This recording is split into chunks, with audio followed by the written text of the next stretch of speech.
Hi everyone, Yasir Mohammed here. Today I'll talk about Boeing and its rise as an aviation leader, the challenges that it has faced and is still continuing to face till this day, and what lessons we can learn from its story. So let's get right into it. So Boeing was founded by William Boeing in 1916, city of Seattle, state of Washington, and that's still to this day where they're headquartered.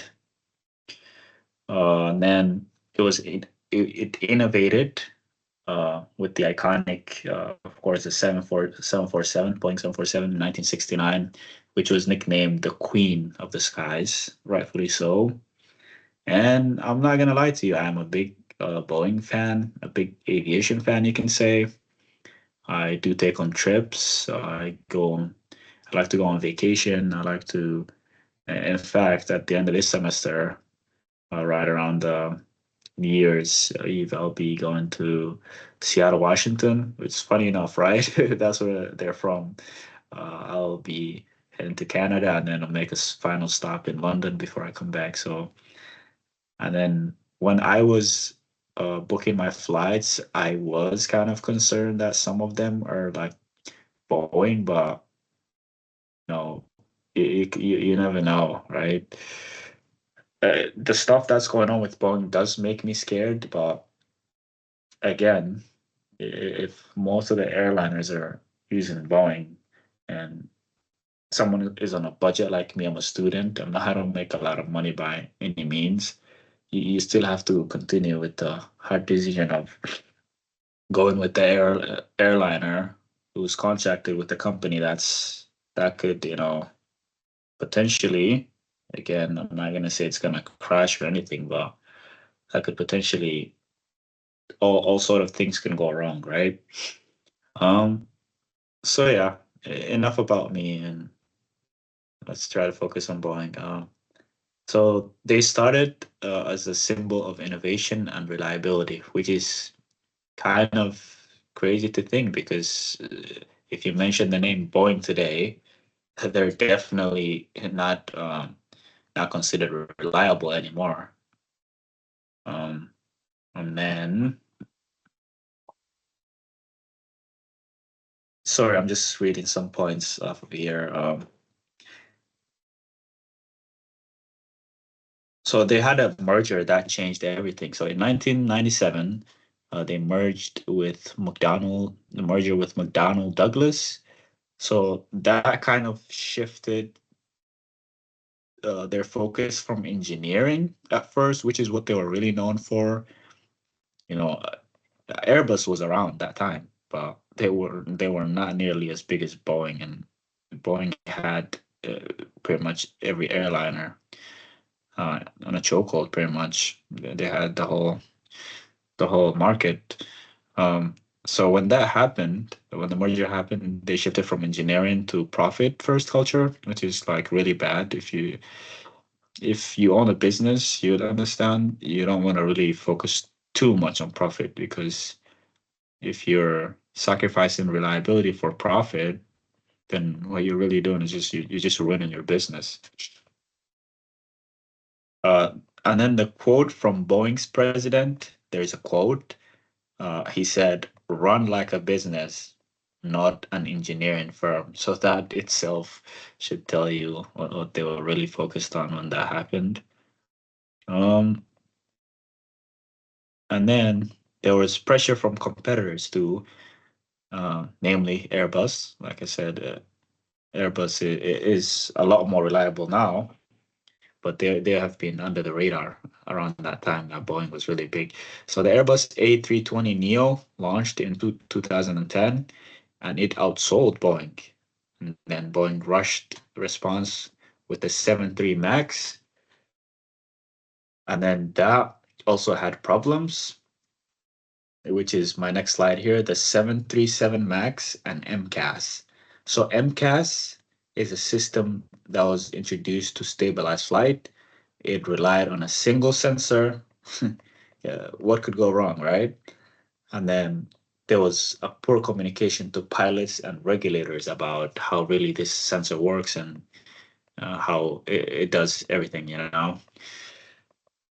So the system was meant to make flying easier, but its single sensor setup and lack of pilot training led to two devastating crashes. The crashes and the fallout in 2019, Lion Air Flight 610 and Ethiopian Airlines. I remember that one. Ethiopian Airlines Flight 302, total 346 lives lost and $20 billion financial hit to Boeing. Goodness. These crashes took public confidence in Boeing, shook public confidence in Boeing. The company lost billions, but more importantly, they lost trust, which up to this day, again, I'm a big Boeing fan. I really want them to make a comeback. But if they're really not trying to, then I don't see any other point, you know. Fortunately, every time that I book flights, I never used to do that, but recently I always check what the make of the aircraft is. If it's an Airbus, then I'll be, less stressed, I guess. If it's a Boeing, now what are the chances, right?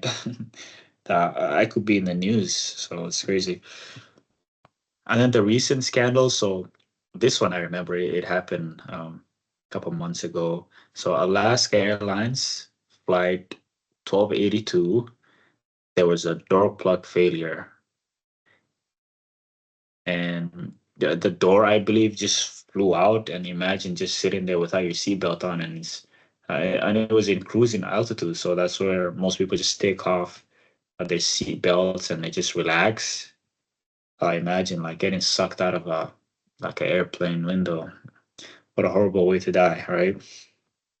So even after the crashes, Boeing's safety issues continued.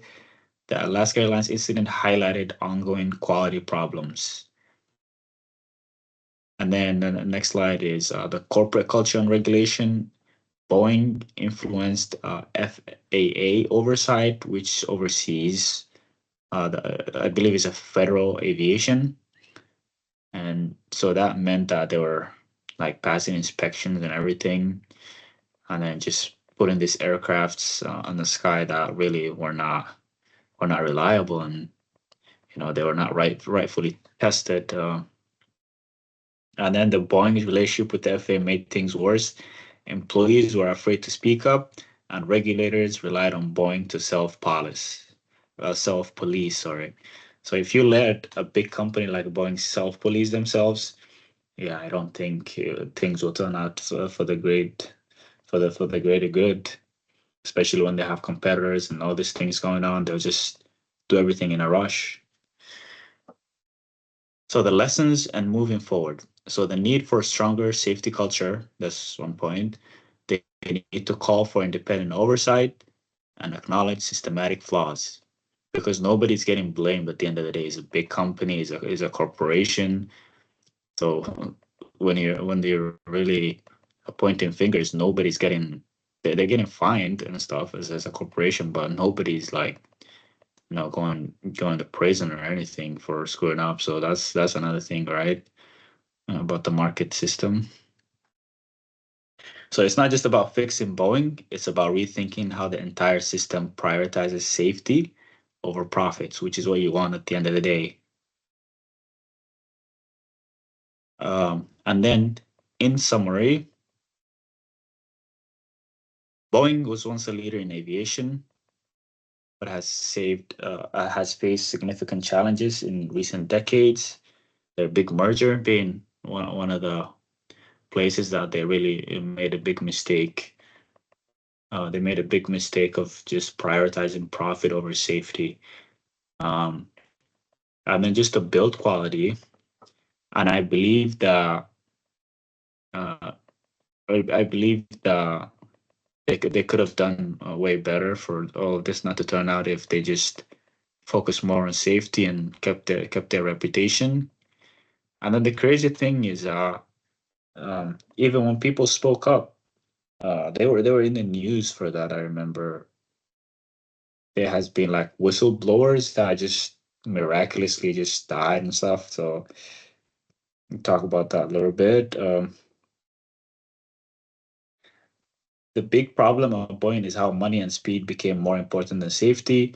Workers and whistleblowers who tried to warn the company about safety issues faced retaliation, and some even mysteriously died.